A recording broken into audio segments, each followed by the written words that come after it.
Hello guys, ngasi hanu maktada ebina mayambu ikukno lupochari. Ngasi na pudan laksare mayam gida makta Thoibisu Nupini hariba sigi iroi loiba bolum. Mayam na matam kudimakta ngai duna lakpa Thoibisu Nupini hariba si kari karam mongda kauribano wari si loibok tarakanda khangminasi. Adugaina isnung sijara bichinau singi mfamda hajaning budi ayi wari makata bada lepa laitana pujarkhigani wari sibu nungai birabdi like share subscribe singwa singwa su tokshin biramu. Nungsiba amagi mafamda nungsiba amana kadai fawda kathokpa ngamba amadi nungsiba amana nungsiba amagi dawta kadai fawda lepa ngamba punsigi khongthang amana aigi punsibu kari ohenba yarige haina utliba wari asibu tabirebo khaikibigi mafamda ahana modada ebina thogol tawjari. Ayi wari silobok tabiyo doga togan ba feedback na singba singa suju Tambiram haibasi ebina hana maktada agi nuksijaraba viewers singda thamjabani. Wari asibu hanadagi tabirak pachinau singuraga supare aduga anobo tabirak pachinau singi famda wari sina nungai biragadi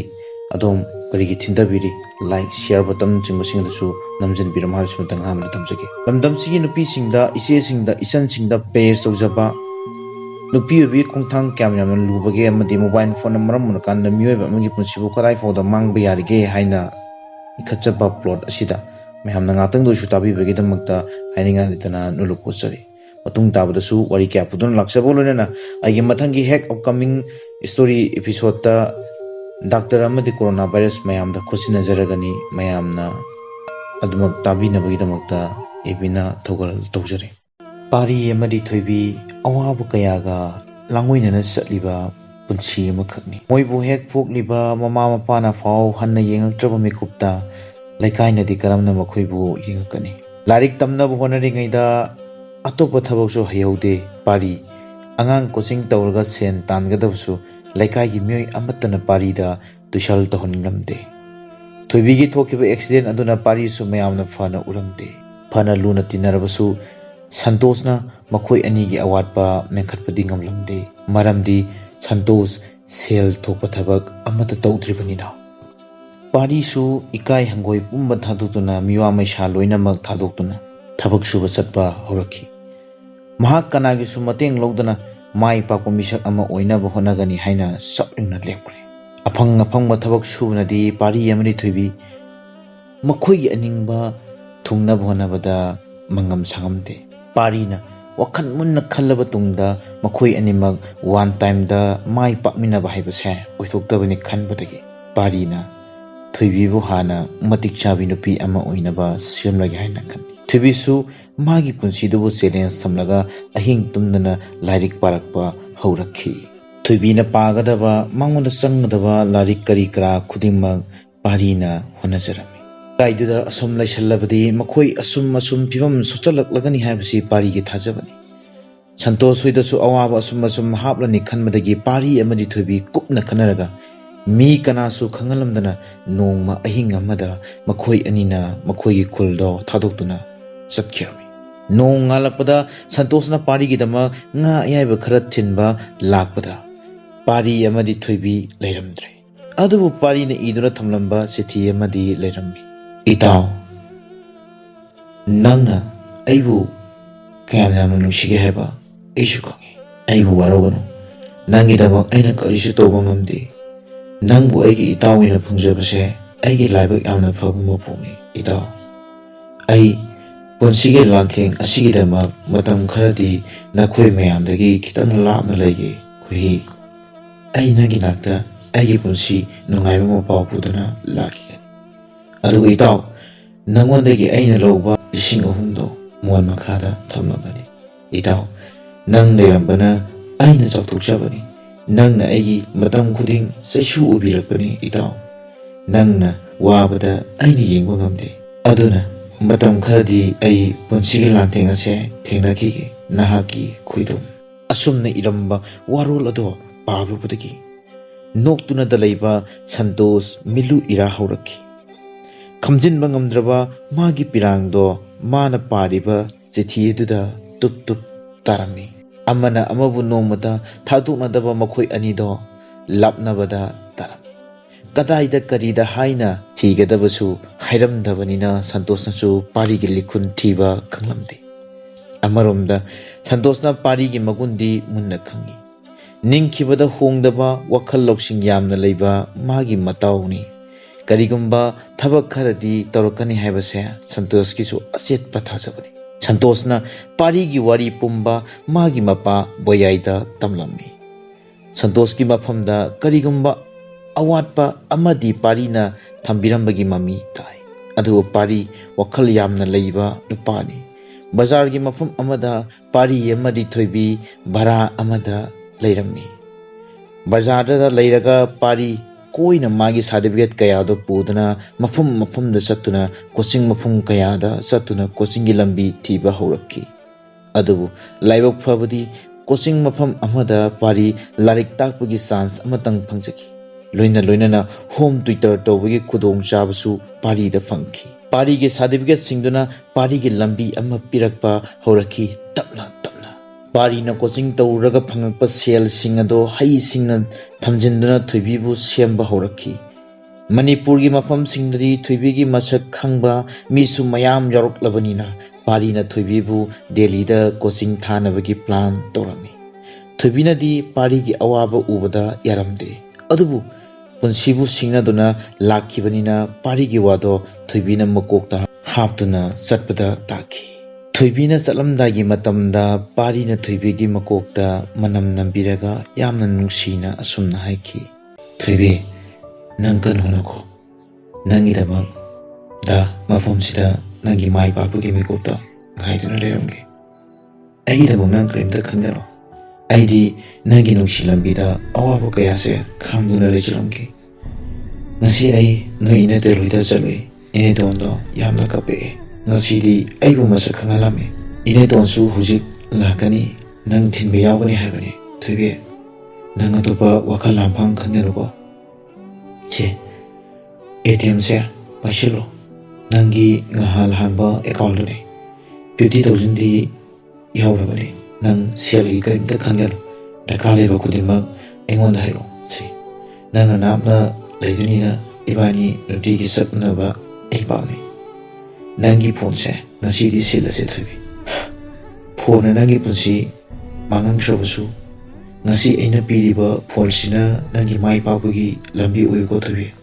ꯑꯩꯒꯤ ꯅꯝꯕꯔꯁꯨ ꯂꯣꯏꯅ ꯁꯦꯞ ꯇꯧꯔꯕꯅꯤ꯫ ꯊꯣꯏꯕꯤ, ꯏꯅꯦꯇꯣꯟꯁꯨ ꯂꯥꯛꯑꯕ ꯃꯥꯜꯂꯦ꯫ ꯅꯪ ꯄꯣꯠ ꯆꯩꯁꯦ ꯑꯩ ꯄꯥꯏꯔꯛꯑꯒꯦ꯫ ꯊꯣꯡꯅꯕ ꯇꯧꯔꯁꯦ꯫ ꯂꯥꯛꯑꯣ꯫ ꯅꯪ ꯂꯩꯈꯣꯛ ꯐꯥꯎꯕ ꯆꯤꯛꯇꯅ ꯅꯨꯡꯉꯥꯏꯕ ꯄꯥꯎ ꯄꯨꯗꯅ ꯗꯥꯒꯤ ꯅꯥꯛꯇ ꯂꯥꯛꯎꯀꯣ꯫ ꯑꯩ ꯅꯪꯕꯨ ꯉꯥꯏꯗꯨꯅ ꯂꯩꯔꯝꯗꯣꯏꯅꯤ꯫ ꯂꯥꯛꯑꯣ, ꯊꯣꯛꯑꯁꯤ꯫ ꯑꯩ ꯅꯪꯒꯤ ꯄꯣꯠ ꯆꯩꯁꯦ ꯄꯥꯏꯔꯒꯦ ꯊꯣꯏꯕꯤ꯫ ꯄꯥꯔꯤꯅ ꯀꯟꯅ ꯍꯣꯠꯅꯗꯨꯅ ꯊꯣꯏꯕꯤ ꯗꯦꯜꯂꯤꯗ ꯑꯦꯛꯖꯥꯝ ꯊꯥꯅꯕ ꯀꯣꯆꯤꯡ ꯊꯥꯔꯝꯃꯤ꯫ ꯁꯣꯝꯗꯅ ꯄꯥꯔꯤꯅ ꯃꯥꯒꯤ ꯄꯨꯟꯁꯤꯒꯤ ꯏꯁꯇ꯭ꯔꯒꯜ ꯑꯃ ꯑꯣꯏꯅ ꯀꯣꯆꯤꯡ ꯇꯧꯗꯨꯅ ꯑꯃꯗꯤ ꯂꯥꯏꯔꯤꯛꯅ ꯆꯤꯡꯕ ꯂꯩꯗꯨꯅ ꯍꯣꯠꯅꯕ ꯍꯧꯔꯛꯈꯤ꯫ ꯆꯥꯒꯗꯕ ꯀꯌꯥ ꯆꯥꯗꯒꯩ ꯄꯥꯔꯤ ꯊꯣꯏꯕꯤꯒꯤ ꯁꯦꯜ ꯊꯥꯅꯕ ꯍꯣꯠꯅꯔꯛꯈꯤ꯫ ꯑꯗꯨꯕꯨ ꯁꯦꯜꯗꯤ ꯅꯣꯡꯃ ꯅꯣꯡꯃꯒꯤ ꯆꯪꯕ ꯍꯦꯜꯂꯝꯃꯤ꯫ ꯊꯣꯏꯕꯤꯁꯨ ꯁꯦꯜꯗꯣ ꯍꯩꯁꯤꯡꯅ ꯁꯤꯟꯖꯤꯟꯅꯕꯅꯤ, ꯑꯗꯨꯕꯨ ꯌꯥꯔꯝꯗꯦ꯫ ꯄꯥꯔꯤꯅ ꯇꯥꯜꯂꯤꯕ ꯁꯦꯜꯒ ꯊꯣꯏꯕꯤꯗ ꯆꯪꯕ ꯁꯦꯜꯒ ꯊꯣꯏꯕꯤꯗ ꯆꯪꯕ ꯁꯦꯜꯅ ꯗꯕꯟ ꯍꯦꯜꯂꯝꯃꯤ꯫ ꯁꯦꯜꯒꯤ ꯂꯥꯟꯊꯦꯡꯗ ꯄꯥꯔꯤ ꯍꯟꯕ ꯂꯩꯇꯅ ꯍꯣꯠꯅꯔꯕꯁꯨ ꯑꯋꯥꯕꯗꯤ ꯑꯁꯨꯝ ꯍꯦꯜꯂꯛꯈꯤ꯫ ꯄꯥꯔꯤꯅ ꯍꯟꯕ ꯂꯩꯇꯅ ꯑꯌꯨꯛ ꯑꯃꯗꯤ ꯅꯨꯃꯤꯗꯥꯡꯗ ꯀꯣꯆꯤꯡ ꯇꯧꯗꯨꯅ ꯑꯃꯗꯤ ꯅꯨꯡꯊꯤꯜꯒꯤ ꯃꯇꯝꯗꯅ ꯁꯤꯡ ꯈꯥꯏꯐꯝ ꯑꯃꯗ ꯁꯤꯡ ꯈꯥꯏꯗꯨꯅ ꯁꯦꯜ ꯇꯥꯟꯕ ꯍꯧꯔꯛꯈꯤ꯫ ꯄꯥꯔꯤꯅ ꯊꯣꯏꯕꯤꯁꯨ ꯊꯃꯣꯏ ꯁꯦꯡꯅ ꯅꯨꯡꯁꯤꯖꯔꯨꯕꯅꯤನ ꯑꯋꯥꯕ ꯄꯨꯝꯕ ꯊꯣꯏꯕꯤꯒꯤꯗꯃꯛ ꯋꯥꯅ ꯈꯥꯡꯗꯅ ꯍꯣꯠꯅꯖꯔꯝꯃꯤ꯫ ꯅꯨꯡꯗꯥꯡꯒꯤ ꯃꯇꯝꯗ ꯊꯣꯏꯕꯤꯒ ꯚꯤꯗꯤꯑꯣ ꯀꯣꯜꯗ ꯋꯥꯔꯤ ꯁꯥꯟꯅꯗꯨꯅ ꯄꯥꯔꯤꯒꯤ ꯑꯋꯥꯕ ꯄꯣꯊꯥꯖꯔꯝꯃꯤ꯫ ꯊꯣꯏꯕꯤꯗꯗꯤ ꯄꯥꯔꯤꯒꯤ ꯑꯋꯥꯕ ꯑꯃꯠꯇ ꯎꯠꯂꯝꯗꯦ꯫ ꯊꯣꯏꯕꯤꯕꯨꯁꯨ ꯄꯥꯔꯤꯅ ꯊꯣꯛꯍꯜꯂꯝꯗꯦ ꯃꯅꯤꯄꯨꯔꯗ꯫ ꯃꯥꯏ ꯄꯥꯛꯇ꯭ꯔꯤꯕ ꯍꯣꯠꯅꯧ ꯍꯥꯏꯗꯨꯅ ꯃꯇꯝ ꯈꯨꯗꯤꯡ ꯄꯥꯔꯤꯅ ꯊꯣꯏꯕꯤꯕꯨ ꯄꯨꯛꯅꯤꯡꯗꯃꯛ ꯊꯧꯒꯠꯄꯤꯔꯝꯃꯤ꯫ ꯅꯍꯥꯛ ꯃꯅꯤꯄꯨꯔꯗ ꯊꯣꯛꯂꯛꯄ ꯌꯥꯗꯦꯀꯣ꯫ ꯅꯪ ꯀꯟꯅ ꯍꯣꯠꯅꯗꯨꯅ ꯃꯥꯏ ꯄꯥꯛꯂꯕ ꯃꯇꯝꯗ ꯊꯣꯏꯕꯤ ꯑꯩꯒꯤ ꯅꯥꯛꯇ ꯊꯣꯛꯂꯛꯎ ꯍꯥꯏꯅ ꯇꯠꯇꯅ ꯄꯥꯔꯤꯅ ꯍꯥꯏꯖꯈꯤ꯫ ꯂꯥꯏꯕꯛ ꯊꯤꯕꯅꯤ, ꯊꯣꯏꯕꯤ ꯑꯍꯥꯟꯕ ꯊꯥꯕ ꯑꯦꯛꯖꯥꯝ ꯈꯜꯂꯛꯈꯤꯗꯦ꯫ ꯁꯣꯝꯗꯅ ꯄꯥꯔꯤ ꯀꯣꯆꯤꯡ ꯇꯧꯕꯒꯤ ꯑꯋꯥꯕꯅꯦ, ꯊꯕꯛ ꯁꯨꯕꯒꯤ ꯑꯋꯥꯕꯅꯦ ꯃꯁꯥꯗꯣ ꯁꯣꯛꯆꯜꯂꯛꯈꯤ꯫ ꯊꯣꯏꯕꯤꯁꯨ ꯋꯥꯈꯜ ꯃꯨꯟꯅ ꯇꯧꯔꯕꯗ ꯃꯍꯥꯛ ꯃꯅꯤꯄꯨꯔꯗ ꯑꯣꯏꯅ ꯍꯣꯠꯅꯔꯒꯦ ꯈꯜꯂꯒ ꯊꯣꯏꯕꯤ ꯊꯣꯛꯂꯛꯈꯤ꯫ ꯊꯣꯏꯕꯤꯅ ꯊꯣꯛꯂꯛꯄꯗ ꯄꯥꯔꯤꯒꯤ ꯂꯩꯔꯝꯂꯤꯕ ꯐꯤꯕꯝꯗꯣ ꯎꯕꯗ ꯊꯣꯏꯕꯤ ꯊꯃꯣꯏ ꯁꯣꯛꯅ ꯀꯞꯈꯤ꯫ ꯊꯣꯏꯕꯤꯅ ꯄꯥꯔꯤꯒꯤ ꯃꯇꯧ ꯑꯗꯨ ꯎꯕꯗ ꯄꯥꯔꯤꯗ ꯌꯥꯝꯅ ꯋꯥꯔꯧꯖꯔꯝꯃꯤ꯫ ꯃꯈꯣꯏ ꯑꯅꯤꯒꯤ ꯅꯨꯡꯁꯤꯕꯁꯨ ꯍꯦꯟꯅ ꯃꯔꯤ ꯆꯦꯠꯅꯕꯒꯤ ꯂꯝꯕꯤ ꯍꯥꯏꯕꯗꯣ ꯑꯣꯏꯈꯤ꯫ ꯊꯣꯏꯕꯤ कोचिंग अयाबा लोरग थोलक्लबनीना लारिक खरा पारगा यारनी खंदुना होनबसु लेप लेतना होनजरखी पारी की सेवासु मतम चाना थुबिना तौब होरखी असुम असुम होनदुना थुबी की लंबी लेपनबगी मतम हाइबदो ओइरमाले थुबी ऑल इंडिया की 52 रेंगदा यूपीएससी न लोबे एग्जाम दा आईपीएस की सिलेक्शन फंबागदा मफम अमक कनबंग नमकी वाना होनजरपगी मही फंगलबा मिकुप्ता पारी अमदी थुबी नुंगाइबगी ngमखै लेरमदे थुबीना माइ पाललबा मतमदा थुबीगिनी हाइना मियोय कया अमा चोंथोरखी अदुबु थुबीनादी मागिदमक पारी नतना कनासु लैते हाइना थुबीगी उनबा अमदा हाइखी ngasi ekhina unajariba si handaki UPSC ge exam da thrido hindoina mai pakhrabi manipur gi mai purakpada lamdam sigi mamom oiribi thui akhoi gi meram thuibi gani ahanra meram thuibi gi mafam da hanjaning bo hangse akhoi gi meram na matau karam na kamaina tawraga exam ase mai pala khimna duga masigi oiba credit sing ase meram na kanada pining duge ahanu maktada ebi gi channel bu yingbiriba khwai khibik gi mafam da ikuk nonna nolopo chari tasena ngasidi ai gi oiba warol kharadang thamjagi tasena ai ngasi masigum laba phamba asida phamba ngamjari base ai gi isor ai gi ipuroi bada credit se pijagi maliram drabadi ai gi punsi kari urangani ai isana hujiksu akiba phawri ai bu popirapa de ai gi baba imarani adubu aina nupi una poglobana ai khongthang ama soirubadagi aibu masana te haina inthokpirake aigi ne aibada kana sulaitraba matamda aigi ne tona aibu machada na senabi dona yokpirake aigi ne aibada hana yengmada kana su udraba matamda ishorgumlaba aigi puraiba se thengna jaki tasegna lamdam sida aigumna maraibuk thirabi sanura kayagi punji chu aiga manarangone habase ai ahan da loksake lamdam sida su chanura kaya su le rakhigani adubu makoigi maral ngaktani hairagadra even lamdam sida nupi bu sana poni nupi bu sex tohini haina lauriba nupa makoidi maral karimta leitabani haigadra adugi su mathakta megi punchi konaba yaba video kaya semduna video kaya namduna thadulakpu matamda madu phate haibagi mohot makhoi masem manaraga mi tu bu hena bangan badura achumba nupina tawragana pa nupana tawragana karisu haidaba nupana nupi chama thirabasu kanasu karisu hainade even video kaya da nupa nupi gi na thai chada ba kaya thagalabasu nupi du budi samas ki akaiba miyeng lai adugum laba miyeng du da samas na akoibu namjalaga tamki nupa sing dadi madugum laba miyeng gi akaiba laite nupi buna noloki komda ngasidi aisu haijaramge hoi ai nupa amaga hana luhongdringai de yumban mari thamkhre aigi laisabi ne haibagi mami mutkhre hoi ai person oitre ngasidi adubu ngasidi mamna kari haigadori aigi naked body da bairan chatkibado nate aigi sengba ai person natre masi oina khangjan biyo ngasidi ai da natana aina yum palaba matam da phong aibu lawriba nupa bo lukhake komda pubiba ai lawrubadagi nungaiba kaya thadokduna chalan iban mayumda ithokpiraki masigi sanabise amutang shamtokmidase nupi singchu khara khasik wakhal tabiro nupi amana awaba tarakpada nupi singna hele awaba chama hapiba lamdam sigi nupi ama mangakpada nupi singna su hele damsanbiba nupi singna su hele akoibu mafam jaga sigida noloki komjida pusatbiba respect women. Woman is not a sex toy. Woman is only one who makes you. People can say, "You shouldn't be there." I am the civil ngang na bagi mohon. Mang dai biyo. Ayo pale. Ipu doi bale. Adubu asuk chang lo sahi se. Ko palap chang dre. Ai lam chana. Ai sa yaw da badate. Lo na ngang na bi gano. Ai gi pamda. Kari hiding livage. Ai gi pamda kari ngana ki torige. Luhung dre su. Yaw gi bido. Luhung lo basu. Masa yaw de. Manam sa kam hi dai biba. Thoibisu Nupini. ngamdre na khwegi mayagi wari taba.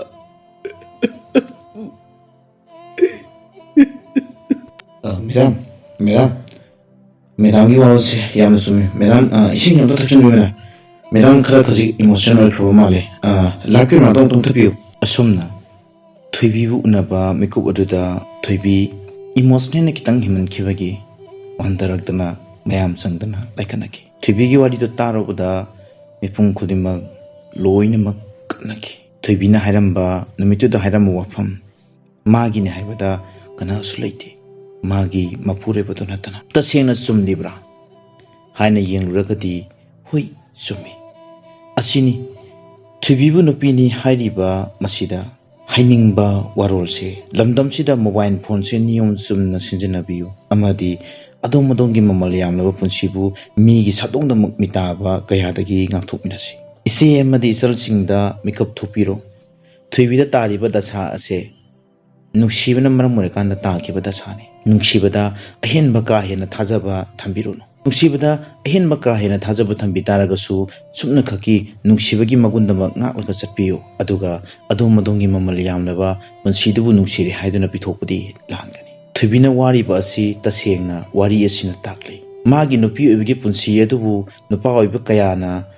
मितारबा अमदी नुपा ओइबा कयाना महाकी नुसीबा अदुबु sex ओइना खनबदगी पोरखिबा पोसकने मसी वारी से ताबिरबा खाइखिबगी मफमदा एबिना नोलपम उचरी वारी सिदा पिजरिंगनिबा नुंगेबा वहन थोकती नुपी अमखकना नुसीरे हायदुना मागी थाजबा पुंबा मागी नुपादुदा हाना पीद्रिङैदा नुपादो करिनो कनानो कमाई तोबुनो कदाइदगिनो मासे कमाई तोरगा हरोखि हाइमना सिंगबा सिंगदुसु हानोंतंग खंजनबियो नुंसीरे हायदुना अदोम मदोमना सानाबिरिबा मोबाइल फोन की वारी सिंग अदुना अदोंगी पुंसी मांगनबगी नंबी ओइदब्रा हायबदी सामदे साम होइगनी मोबाइल फोन सिना मतम सिंगदा मोबाइल फोन दा कानबा पोसक्तमक सिनबियु हायबसिमतंग वारी सिना पिजरे अदुगा होजिकी मतम सिंगदा चथरिबा नुपी सिंगदा अदुगुलबा नातै चादबा वीडियो कयागी नातै चादबा अदुगुलबा वीडियो कॉल सानबा कयागी वीडियो फोटो सिंग अदुना वायरल ओहलपदगी नुपी सिंगी पुंसी कदाई फाउदा लेरिबा हायबा सिंग दुगी मतंगदा साकचबा वारी मख नुपी हायबसे इमाने इमागुमना रेस्पेक्ट तौबियु अदुगा लमदम से लेबिरिबा अखोइगी सेसन सिंगनासु अइना हाइजनिंगबदी नुंसीबा हायबसे थमोइगिनी हक्चांग दोनति अदुना थोगलो मेकअप थोकपिरो लमदम सिगी चेलचन सिंग अदोम अदोंगी पुंसी कंसी मोबाइल बु मतिक चाना सिंजनबियो